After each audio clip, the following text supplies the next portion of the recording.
Segment La Ligue en question, c'est notre rendez-vous hebdomadaire pour faire un survol de ce qui se passe dans la Ligue nationale de hockey. Évidemment, on va toucher un petit peu aux Canadiens avec Benoît et Normand. Ça va bien, les boys? Ça va très bien, Norm. Quelques sujets d'actualité dans la Ligue nationale. Puis je pense qu'on va commencer par les Islanders de New York. C'est notre bon ami Mathieu Darche qui est là.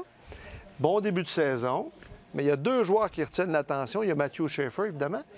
Mais Emil Heinemann, messieurs, moi, je te vois rire un peu parce que...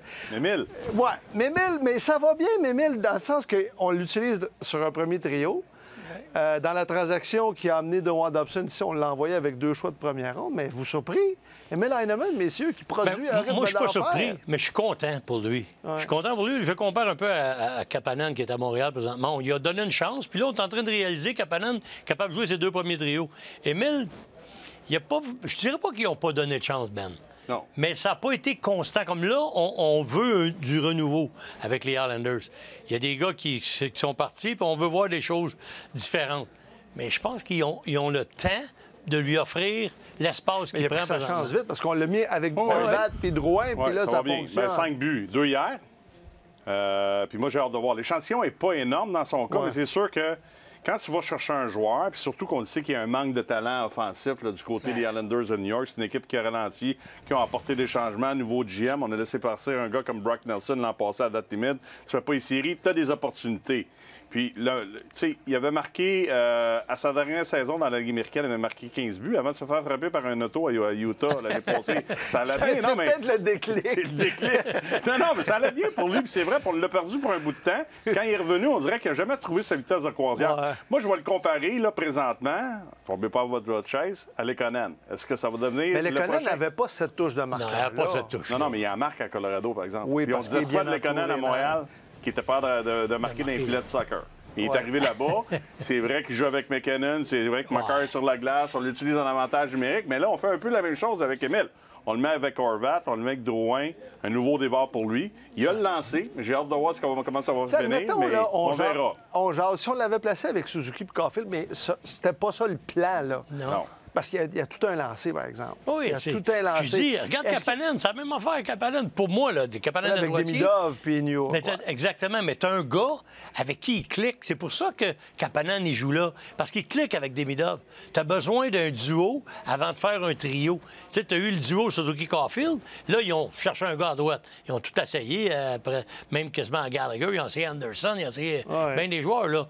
Mais ce que je suis content pour Kapanen, c'est que lui, il donne sa chance, avec des bons joueurs. Ce qui arrive avec Emil Heinemann. C'est un gars nord-sud aussi. C'est un gars de nord-sud qui est impliqué, qui n'a pas peur d'aller au contact, qui joue dans le 200 pieds. Fait que, probablement pour ça aussi qu'on est allé chercher. Tu sais qu'il est capable de jouer peut-être présentement dans ton top 6. Quand les Islanders vont être rendus à pleine maturité, quand les changements vont tout être faits, il va encore avoir ce rôle-là? Je ne sais pas.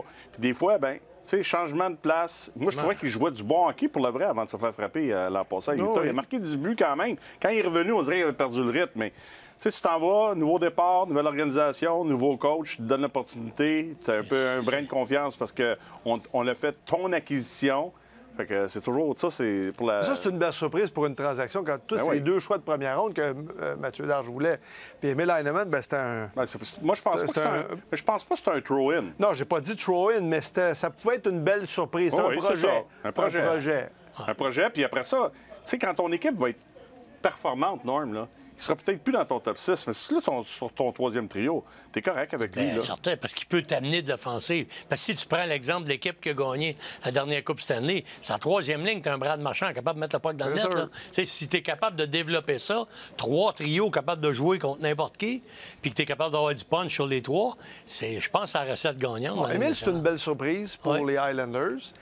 Est-ce que vous mettez le mot phénomène à côté de Matthew Schaefer, qui vient d'avoir 18 ans là, au mois de septembre, puis qui joue déjà en moyenne 3 minutes de plus que tous les autres défenseurs de son équipe présentement. Il est utilisé à toutes les sauces, puis il produit. Il produit. Il n'y a pas eu de points dans le match d'hier, mais c'était, il a battu quand même un record pour un 18 un défenseur de 18 ans qui arrive dans la Ligue. Ça a été 6 matchs consécutifs avec des points. Moi, j'ai vu le match contre San Jose, puis c'est pas compliqué, là. C'est jeu de puissance, désavantage numérique 5 contre 5. Il est déjà là en désavantage numérique à 18 ans. Il patine comme le vent, il a une bonne tête de hockey. Puis, ce qui est le plus impressionnant, puis j'ai regardé le repêchage, c'est sa maturité. Tu C'est ce que j'entends de Mathieu Darche, ce qu'on a entendu au repêchage, c'est ce qu'on entend de Patrick quand il parle de Schaefer. Il a une très, très belle maturité, un peu comme Lane Hudson quand il est arrivé à Montréal. Fait que je ne suis pas prêt à dire que ça va devenir un écart. Lane est arrivé à 20 ans. Il est arrivé à 20 ans, tu as absolument raison.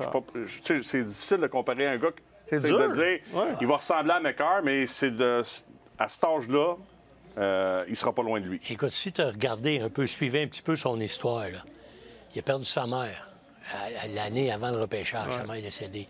Il a perdu le propriétaire de l'équipe des Otters d'Erie, qui était le propriétaire de son équipe junior, est décédé aussi.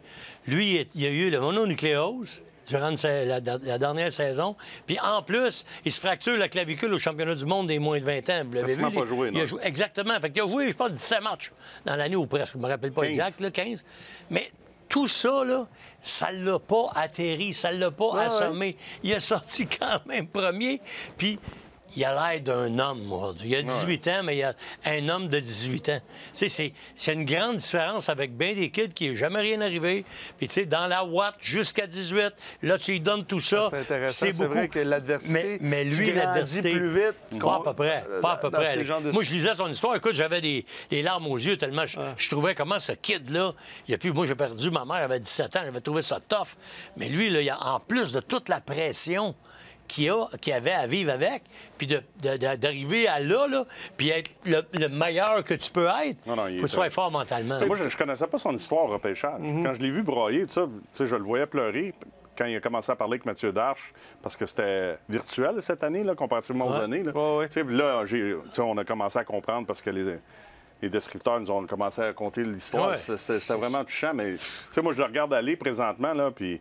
il n'y en a pas eu gros. L'an passé, on a eu Hudson. On est chanceux quand même. Là. Chez nous, là, dans notre marché, c'est Hudson Demidov, les performances de Suzuki. Puis là, c'est le gars que je voulais voir jouer. Puis je l'ai regardé parce qu'il jouait contre Celebrini. Celebrini a un bon match. Puis hier, il en a marqué quoi? Il y a 3 buts, 2 passes contre les Rangers, Celebrini. Fait que c'est 2 excellents jeunes. C'est le futur de la Ligue nationale. Il faut être prudent, pareil, du côté des Islanders quand même, parce qu'il y a cette tentation-là de lui en donner. Ouais.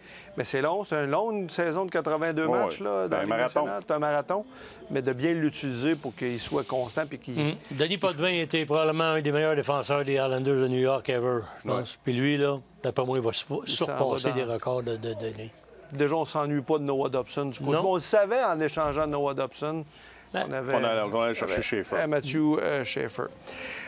Les Islanders essaient de se rajeunir un peu, mais là, je vais vous parler de la reconstruction du Canadien parce que cette équipe-là est admirée à travers la Ligue. On regarde le Canadien jouer, ils sont spectaculaires.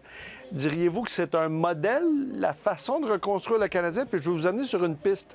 Souvent, les meilleures équipes dans des reconstructions, c'est que tu repêches premier au total souvent, dans les 3 premiers souvent. Mais quand tu regardes le noyau du Canadien, là, à part Slavkovski, puis Demidov qui est dans le top 5, le reste, c'est pas des top 5. Fait que est-ce que c'est un modèle, la reconstruction du Canadien? Moi premièrement, là, je suis pas d'accord avec le mot reconstruction. Pourquoi? M'a dire redirection. Oui. Là, c'est comme le reset de Non, mais je te dis ça temps. parce qu'écoute, là, pour moi, une reconstruction... Exemple, les Red Wings de Détroit, ils ont Larkin, ils ont leur défenseur... comment il s'appelle? L'Allemand? Moritz Seider, oui, c'est ça. Peux-tu dire qu'avec ces gars-là, dans ton alignement, OK, on va faire une reconstruction? Moi, je pense pas. Quand ils sont arrivés ici, il y a 5 ans, mais la 5e année, tu avais Caulfield, tu avais Suzuki. Tu avais une ligne d'attaque qui était, tu peux l'avoir, là, tu l'as, Evans avec Gallagher puis Anderson. À défense, tu as Goulet, puis tu as aussi Jack Eye.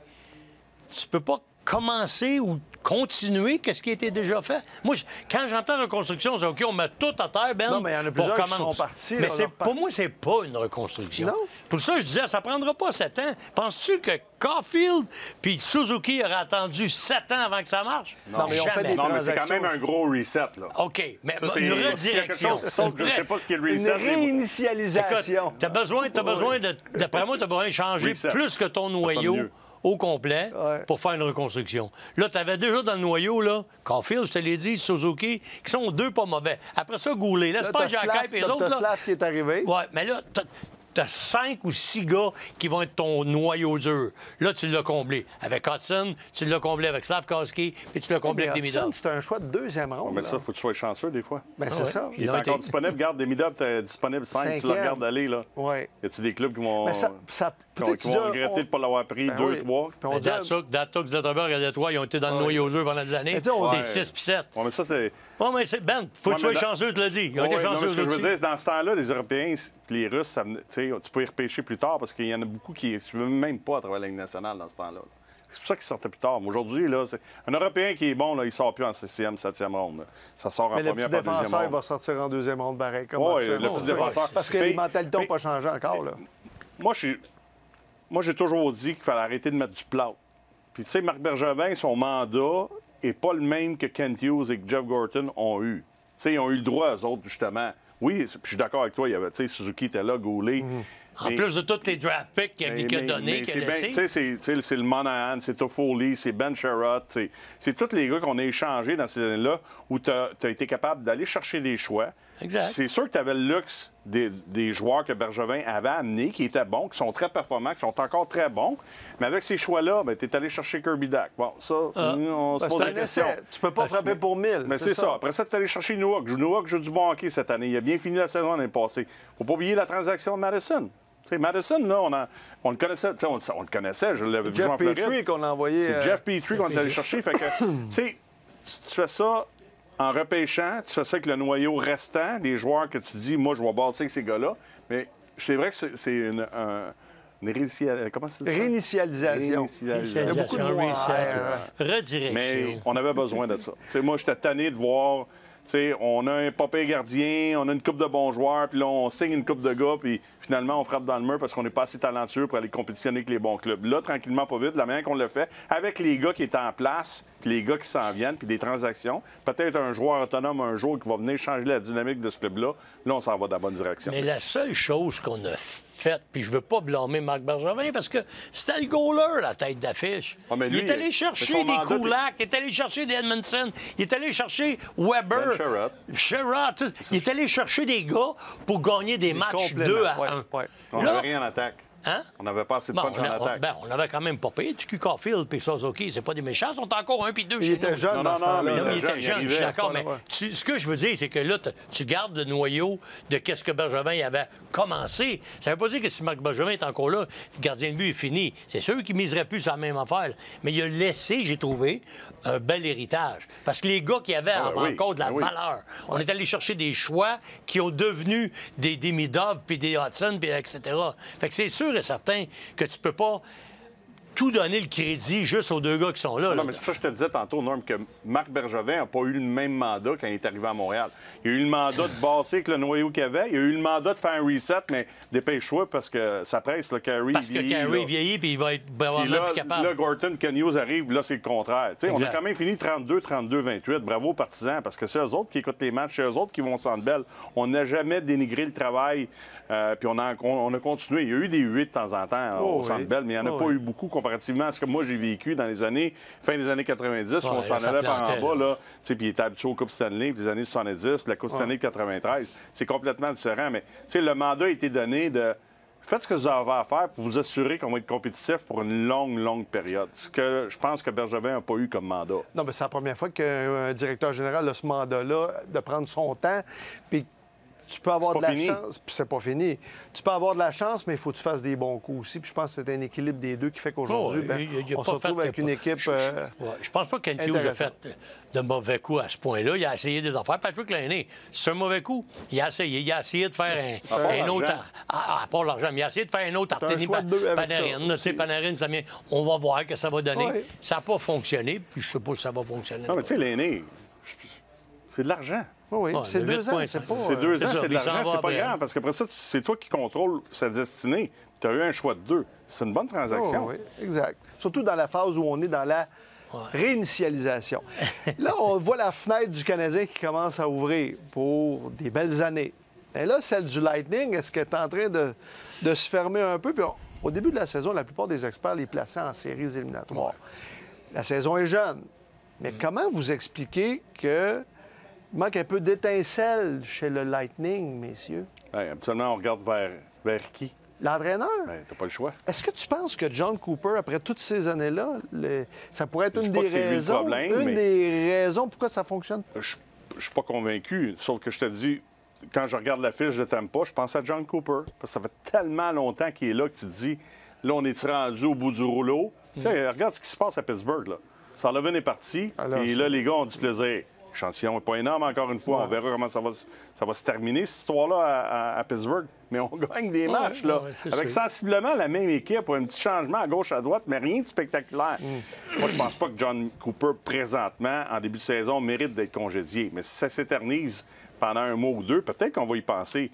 Et l'autre chose, pour moi, non, je vais y aller rapidement, c'est Vasilevski. Vasilevski était blessé, il est revenu, il a retrouvé sa forme vraiment spectaculaire l'année dernière. Et là, cette année, qu'est-ce qu'on apprend au camp d'entraînement? Rate des entraînements. Est-ce que c'est la même blessure au dos qui est revenue?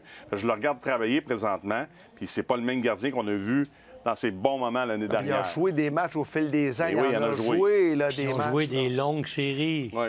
C'est sûr que dans les dernières années, peut-être un peu moins, mais ils ont été longtemps là. Il y a de l'usure dans ça. Puis à un moment donné, c'est niaiseux, là, mais c'est comme quand tu demandes un temps d'arrêt. Tu sais pas pourquoi. Des fois, le coach, il dit absolument rien. Ben, de sortir de sa glace, tout est correct. C'est comme... Moi, j'ai dit la même chose le matin quand on en a parlé. C'est plate. Mais des fois, tu as besoin d'une nouvelle voie. Puis ça veut pas dire que John Cooper, il est pas bon. Il a gagné une coupe qu'il avait à gagner. Il a amené cette équipe-là où il devait aller. Ça prend peut-être une autre voie à un moment donné, mais ça va prendre du temps parce qu'on le respecte énormément. Ne produit pas présentement. Point ne produit pas. C'est ça. Point ne produit pas. Kucherov ne produit pas. Edmund était blessé au camp d'entraînement. Exact. McDonough n'est pas jeune. Il n'est pas jeune. C'est pour ça la fenêtre. Cirelli aussi, il a joué du hockey physique, c'est dur sur son corps. Mais c'est tôt encore. C'est pour ça qu'il ne faut pas paniquer. Je suis d'accord avec toi. Non, il ne faut pas paniquer. Il y a trop de talent présentement pour qu'on continue à perdre des matchs comme ça. La seule affaire que j'ai trouvée, tu dois l'avoir remarqué, Ben, depuis... As-tu regardé quelques matchs avant la saison de préparatoire contre les Panthers de Floride? Ça se bat. J'ai jamais vu Tampa Bay. Mais il y a la frustration d'être fait sortir qu'il y avait dans eux autres. J'ai jamais vu ça. En commençant un match, il n'y a plus personne qui prend un bas de check. Tout le monde, Brendan Eagle, qui est devenu un Jack High, il veut se battre avec tout le monde. Ils ont l'air frustrés par l'année. Puis je pense que ça va changer. Je pense pas qu'ils vont finir où ils sont là. Mais pour l'instant, pour le Canadien, c'est le fun dans l'Atlantique. C'est le fun pour tout le monde. Parce que c'est anything goes. Les ne va pas bien non plus. Les Panthers, ça paraît. Barkov, Matthews. Premier dans l'Atlantique, le Canadien, à la fin de l'année? Ça se pourrait. Ça se pourrait. Vous l'avez entendu. Détroit, on a gagné 5 en ligne à un moment donné. Oui. Hier, ils se sont fait geler 7-2. C'est ça. Hey, merci, messieurs. Merci. On remet ça bientôt.